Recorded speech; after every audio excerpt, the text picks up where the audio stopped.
when we come to see the truth, we just want to be very careful, and I don't think you're doing it, because what we tend to do very often is throw the baby out with the bathwater. And we come to see that there's no one here, and so we dismiss relativity and dismiss our experience, dismiss any troubles. We may dismiss, I've seen, hasn't happened in a while, but I've seen clients dismiss the rent until they were thrown out, and they were very much forewarned here that they were on a little pink cloud of their own making. And it's not that you are that little man. And it's not that you, instead, if that's not so, then you are the vastness. You're both simultaneously. And within oneness, there is the experience, you could say, of two worlds or planes, or however you want to say it, which is, it's known here. Now, right now, there isn't really much in the way of a sense of Fred at all. But its awakeness is here and very clear about itself right now. But it's not that you're either or, you are both, and you are experiencing them simultaneously. The difference is that throws us off. It's a very slippery position. You move back and forth. I mean, your position moves back and forth. You not the clarity as much as the clarity itself is identified as a James, and then the next moment it's not. And until that becomes stabilized, that will be your experience. It was my experience for years, for about 2.5 years, before I ever got myself a teacher. And then finally I went out and got myself a teacher, and that back and forthness, what we used to call oscillation, stopped. And I've come now to see that there actually is no oscillation, because there's nowhere for oneness to go. It can't move back and forth, but there's a sense of oscillation. And that sense of oscillation is felt by the patterns of Jamesness, and it's also felt by awakeness. That awakeness can feel disoriented. It just doesn't make sense, but that's the way of it. Awakeness feels disoriented. Awakeness is operating until there is a stabilized experience, and not everybody ever gets that.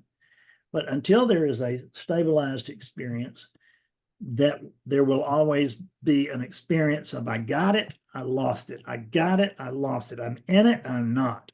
It's true, it's not. And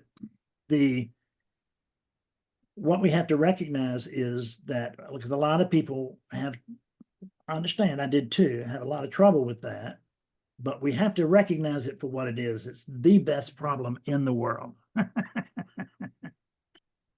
Because most people don't have a problem of existing as awakeness, and then suddenly there's a Fred who's got to take care of this. They don't have that experience at all. Their experience is of being the imaginary character, of being Bob and having Bob's troubles and going through life as Bob, and oh my God, Bob, can you believe this? And this and this, and it's, it's the Chicken Little world. The sky's falling, but all the time. Because when we're identified as the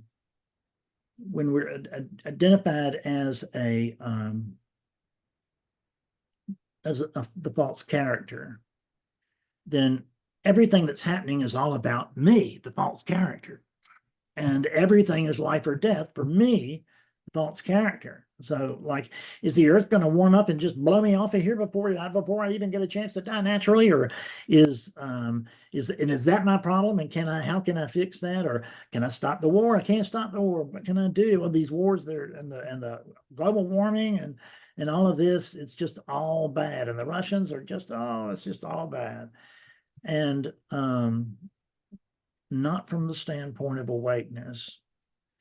that's always coming from, if we look at it, it's always coming from a point of view. And awakeness doesn't really have a point of view. It's not like it has the true view, because there's no true view and a false view. The true view is experiencing both levels of this at the same time comfortably, which is, I can recognize that the unit can get on a tangent about what it sees as injustice in the world, and there will be some suffering here until it comes to me that, well, that can't be right, because it's actually a perfect world. I know it. I didn't create it. There's no doer to that. Not only no doer to this, as you were pointing out, but there's no doer, period. This is happening, but no one seems to be behind it. I'm not saying there couldn't be. I'm just saying that that's not my experience. And that, and I will always go with my experience and the experience of, also, I get a lot of vicarious experience through my clients, lots. And I have been getting that for, a dozen years. And it's unique, and it is incredibly helpful. You guys think that I help you. You just can't imagine how much you have helped awakeness here as it stumbles through this crotchety old guy.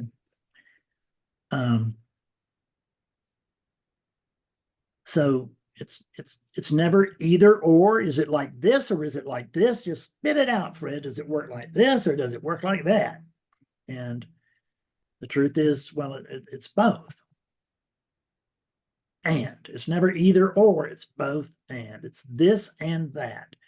It's both these and that. And which is true? Well, this one's true right now, but that's because I'm experiencing things from a relative position. And then from the absolute position, I might see that this is just a crock, and that there's no one here to bring about change in the world or anything like that. And I can dismiss all this, but I cut off my nose to spite my face if I do that, because I will get people who come here and they want to know, or they want to announce that well, I know that there's nothing to do and no one to do it. And my first question of these people is always, well, what the hell are you doing here? Because it looks to me like there's somebody there who came here for help.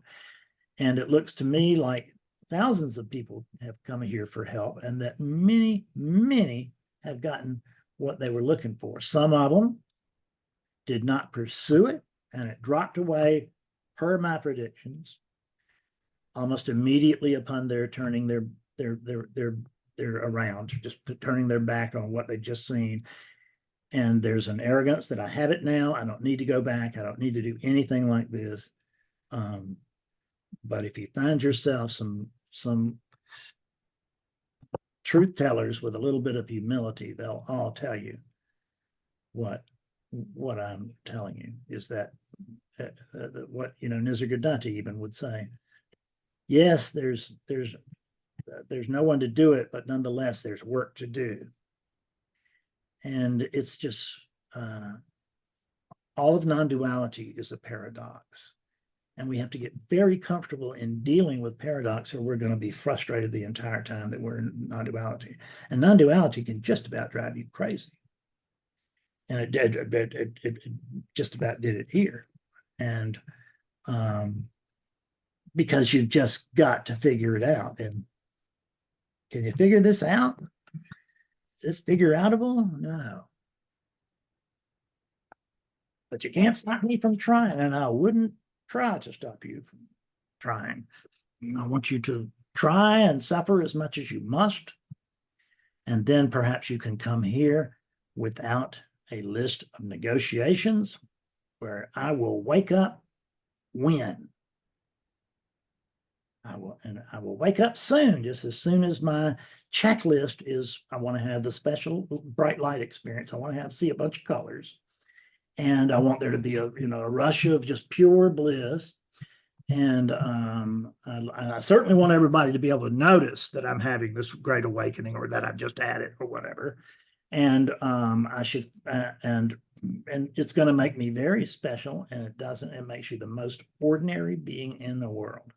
The only way you can maintain this, any sense of specialness that you attach to it, is just a fuse, and the whole experience will blow up in your face when there's somebody there trying to do something with this. What do you do with it? Who's asking? A false character. How can a false character put 100 pounds over their head? Well, no, they can't put 1 pound over their head. It's a false character. It can't lift weights. There is no one there. But because of the paradox of everything, and our list of demands, what should happen? God needs to satisfy everything, because I'm really, I'm doing God a big favor by allowing, awakening to happen if it does meet all these criteria. And it's insane. And I had the same experience. So I'm not knocking anybody. I went through this very same experience for years. I mean, I would go through times, I heard that if you weren't looking for it, that's when it would happen. And so I pretended very hard to not look for it. And I would tell people, well, I'm not looking for it anymore. And I was hoping God was listening so that it would then happen, but it doesn't work like that. At any rate, it's a bit of a overreach, but I don't think anybody missed it.